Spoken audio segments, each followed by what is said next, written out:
Welcome to Latinas Unmasked!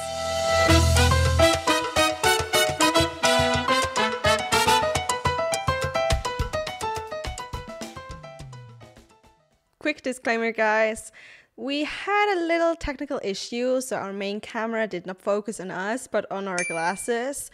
He thought it was more important. Well, if you're watching this on TV or something, you will probably see us not in this high quality resolution, but, well, I hope it doesn't bother you too much, or if it does, just listen to the audio this time. And we hope you still have very much fun with this episode, so enjoy, please. From the subreddit, Am I the Asshole again? And the title is, Am I the Asshole for not telling my wife that my sister died? Yes. Someone dies and you manage to not tell your wife? Well, we're gonna see what the reasoning behind it is. Imagine years after, you as the wife asking like, we haven't received any cards, like Christmas cards from your sister. Have you heard anything about it? Everything's fine. I mean, and then, oh, she's dead. Like, what? Since when? Since 2023, actually. And then, why didn't you tell me? It's so long ago. What are you talking about? I mean, leave it alone. Wow. Oh my god. Okay, let's see what's happened here. This post also got 10.7k upvote. And I'm not going to tell you the overall vote yet. So let's get into the story. My 35 male sister died 3 weeks ago. My wife had only met her once since she lived quite far away, and every time I went to see her, my wife didn't come. Okay. My dad told me that she died and told me when her funeral was. I traveled down for the funeral and I told my wife I was going to see my sister, which wasn't really a lie. Jesus Christ, okay, yeah. I'm sorry, what?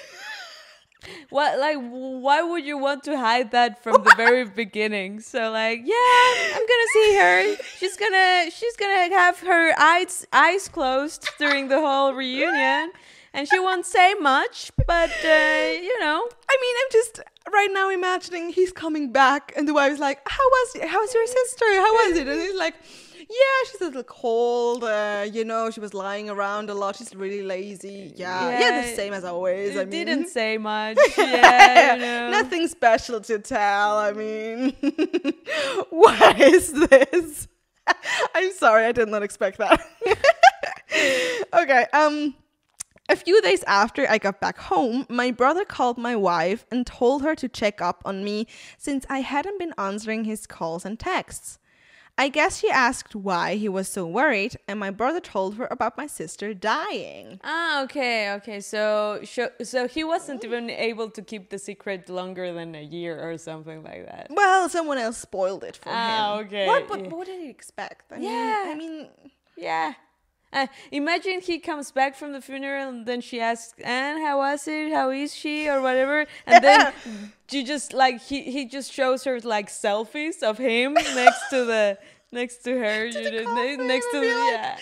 yeah, chilling, vibing. Oh my goodness. Can you believe that there are photos of pictures of people that do that, taking selfies in funerals? That's just so, yeah. Okay, that is weird. Yeah. No, but I just heard of someone, sorry, that is kind of a quick dive. His career is being the funeral crasher, and I love the concept. So basically, the person that is going to die, or died, leave him a message and he's gonna crash the funeral for the person that died, and then gonna tell the people that he loved them and that he misses them, but also tells the people that he didn't like to f off. What? Yes, I need to show you the video because this is genius. This is really genius. I love that. Okay. No, but I'm just thinking, like, but how will people believe the funeral crasher that he's saying the truth and not just, being a fucking maniac that crushed into their funeral randomly and says, he loved you, he hated you, he loved you, he I don't know, but I think he told about one story where the guy actually didn't yet died. He was just very ill and he was lying there. And his best friend was actually, trying to make a move on his wife. And he saw it but couldn't say anything. So the wedding crasher went to him and, told him off. So things like that. Where it's like, wow, damn. Who would you tell off in your wedding? Like, who you mean in my funeral? Sorry. Not the same. I do not speak English. In your funeral. Like, if you would be able to have a funeral crasher and be like, if you ever see this person doing that shit, tell them to fuck them. I would take out my blacklist and be like, those people. Okay. No, I don't know. What would be your no-goes for people to not go to the funeral? Like, where are your limits? Do you have people where you would say, if she or he does that, then he isn't allowed to go to my funeral? Now that I'm thinking about it, that's the ultimate... I don't want you in my birthday party kind of theme, you know? Because as children, it was like the biggest deal if you were invited or not into a birthday party. And when you are having or preparing your funeral, like that goes to the next level. That's even like, I don't want you to be at my funeral party. But honestly, I think I pretty much wouldn't care, honestly, because I'm that anyway. It's like that's also something. What should I do about it? Not even what should I do about it. I'm like, well, yeah. Imagine you're laying there in the coffin, and then you're like, no. You get the fuck out of me. Like, just reviving to tell people you don't want to get out of your funeral. That would be. See, that's why I saw actually a movie, and it's quite of morbid, but it's a really good movie actually. Okay. It's called The Statistical Probability of Love at First Sight. It's a really cool one. Okay, I've watched it. Yeah. I don't want to spoiler, so this is maybe a spoiler if you want to see it. But there's someone throwing a funeral for themselves before dying to be able to hear what people are going to say about them. And I'm like, I actually love that concept. I mean, if at least I knew I would be dying, I kind of would want to do that too. I mean, why waste all those nice things people say about me? I want to thank them, give them a cake, have fun. So yeah, but I actually don't know. What would you want to? Is there something you would say? You're on my dead list. When I'm already dead, That's fine. what would a person need to do in order for me to forbid them to go to my funeral? I think, that's a hard question. I've never thought about it. Never thought about my death. Yeah, that is. I mean, I don't have a lot of ideas what I want to do at my funeral. Maybe in the next episodes we can talk more about in depth about death. Okay, but let's continue. See what happened after the brother called. Yeah. So my wife got really upset at me for not telling her. No way. What? And she said that I can't trust her and that I should talk to her instead of bottling up my feelings. Yeah. Putting that in quotation is kind of okay. Well, I explained that I didn't tell her because I knew she'd worry and expect me to talk about how I feel. Whoa. No, that is terrible for her. Terrible. I mean, how dare she? Although I've heard that men usually do not want to talk when they are dealing with emotion, in the sense of they need to think about it before talking, and we women usually need to talk first before we spend time alone. I don't know. There is a thing to that, but I mean. But you don't keep a secret that somebody you care. I mean, just died. Yes, people process emotions differently, especially men and women. Yeah. But in the end, that doesn't matter. You're taking away her chance to even be there for you in no matter what way. That's true. I mean, seriously, and even that is so rude to say to your wife. Your spouse, I mean. Yeah, no, definitely. And he continues saying, it's very sweet of her for worrying about me, but she doesn't need to. It's like she doesn't understand that I don't talk about how I feel, unlike her. She's barely spoken to me since. She said that she feels betrayed. I didn't mean to upset her so much. I just didn't want to deal with her constant worrying. Am I the asshole? Ooh, then why did you even marry? Honestly? Yeah, I mean, if you don't want to trust each other, if you don't want to tell them how you feel, even if it was a shit day at work or your sister died. You literally told her, I'm gonna visit my sister. What? From that moment, I knew this guy is a psycho. Yeah, it sounds. So no surprise, the overall vote was asshole. Definitely. Would have been a surprise if not. Oh, want to hear your first comment or? Yeah. Let's read. So the first comment was soft. You're the asshole because you lost a sister. But how could you not tell your wife something as important as my sister died? You got the news, made travel plans, traveled, went to a funeral, came home, and at no time told your spouse that a member of your immediate family passed away. Whether you were close to your sister or not, that's a major thing to deal without someone sharing any of it with your spouse. When you said you were going to see your sister and chose not to include that it was for her funeral, you lied by omission. And if I were your wife, I'd wonder how many other major things you've chosen not to tell me. Yeah, that's the thing. That is a good point. That's the thing. Oh my God. You I didn't even think start about that. doubting everything. Oh my God, really? And then imagine, like, I remember that our dog ran away. Did it die? Did you just, so questioning everything, like, wait a minute. Does that also mean? So wait a minute. He said that he signs the marriage papers, but I never saw them again. That would be lucky for her, honestly. Well, that's true. What? Yeah. That is crazy. I mean, yeah. I totally get it. I would start to freak out, honestly. Yeah. I think if I would be the wife, like if he's whoever he misgenders, sorry, whoever he thinks he is or however he feels, like if he's not able to tell me that basic information, then what hasn't he told me? Yeah, I mean, seriously. And I just gonna quickly continue reading.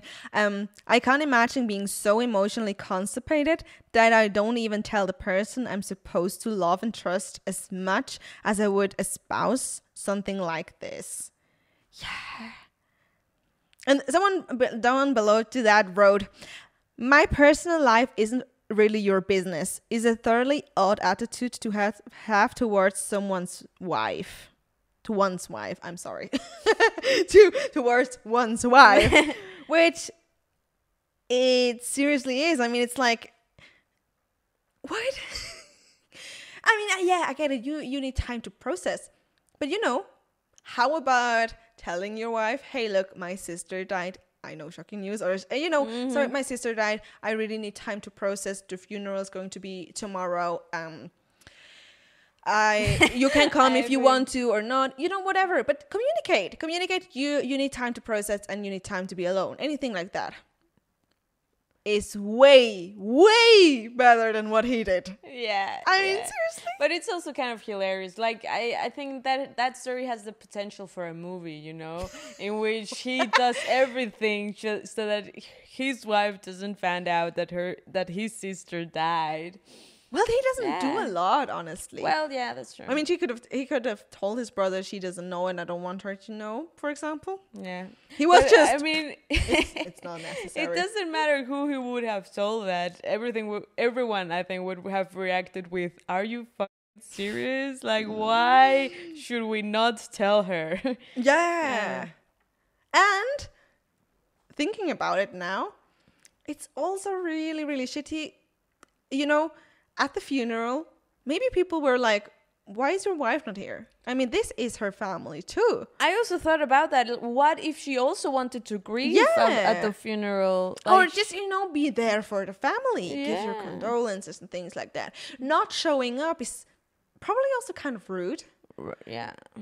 Especially if they don't know that she didn't know this information, but not showing up is kind of, I mean, That's and he also kind true. of made her look like an asshole, probably without she even knowing it. Yeah, yeah, that's so true. that too. And what I think is hilarious is the way he writes, because I'm bottling my feelings and don't want to talk about it. Well, yeah, dude, you can use that excuse in other situations, but not in this crucial especially because he said, "Yeah, I don't want to talk about my feelings like she does." Yeah, you don't have to talk about your feelings if you don't want to, but share the important information. I mean, it is kind of relevant. I mean, I really like this comment though. It has 2.8k upvotes. So this commenter wrote, think about this. You basically said that your wife's natural reaction to comfort you, her spouse, in such a time was so annoying that you cut her completely out because you didn't want to deal with it. That's really not a good look. Look, either you don't much care about your sister's death, or you're concealing your feeling to a point that Elsa of Arendelle would go, wow. That's frankly fair, if honestly worrying to those around you like your brother. I myself went into an emotional numbness mode after my late father passed, and don't visit his grave on my own initiative. But cutting your wife out like this is a harsh thing. And yeah, that is the thing. I mean, it is just that there's nothing more to say to that, because it's perfection. It's just all said. Yes, everyone grieves differently. But he literally wrote that he didn't want to be bothered by her worrying about him again. So vice versa, if she is losing someone, what is your reaction then? Is it going to be, you now stop crying because it's annoying me? Well, I don't know this because, I can tell for sure. But, I think that men usually look for more solutions. And, of course, here I'm generalizing. But I think that men usually think more about how to fix problems rather than to just be there, for their woman. I think men are typically more installed to do this. Mm-hmm. But I think, at least I can say that about my husband. Yeah. Who's sitting behind there. So just not that everything is right. No. No, but at least in our generation, men don't get taught to, in a way, feel their feelings the way we do and talk about their feelings the way we do. But when they learn it, they need it as much as we do. Yeah, definitely. And they just... Yeah, they still and might jump to solutions. Sorry, how old did he say he was? 35, male. Okay. I mean, and even if they do process feelings differently, and as again, I mean, we're not experts here, just from personal experience and things like that. But it's still very odd to have this kind of view and being this closed up, and that's. Everyone has feelings. Everyone needs to process those feelings, and the process of that can be very different, and also depending on the circumstances. But I mean, cutting someone off and being like that and saying it's annoying, and not even giving your wife the chance to do it differently. Communicating, being like, look, I need to be comforted in a way where I can be alone, for example. I don't know what it is. Tell that to your wife. I mean, it's your wife. You should be able to do those things. I mean, what are you doing in this marriage? I mean, seriously. No, I just think it's hilarious that he even poses the question. I am an asshole for not telling her that one important member of my family, who is also part of her family, died. So and everyone is like, yeah, we don't know. Well, yeah. Yeah. So... Oh, yes, your end vote, is it problematic or something that you could solve? Well, the thing about that question that makes me think like a philosopher is that I don't know how to answer it, because every problem at the very beginning is solvable, but at that point, it's so problematic that it seems very hard to repair it. So I would say it would have been, instead of solvable, totally avoidable. And yeah, it could have been managed so much better, but at the stage we are at, it's just beyond repair. I mean, if that is his mentality, I don't know.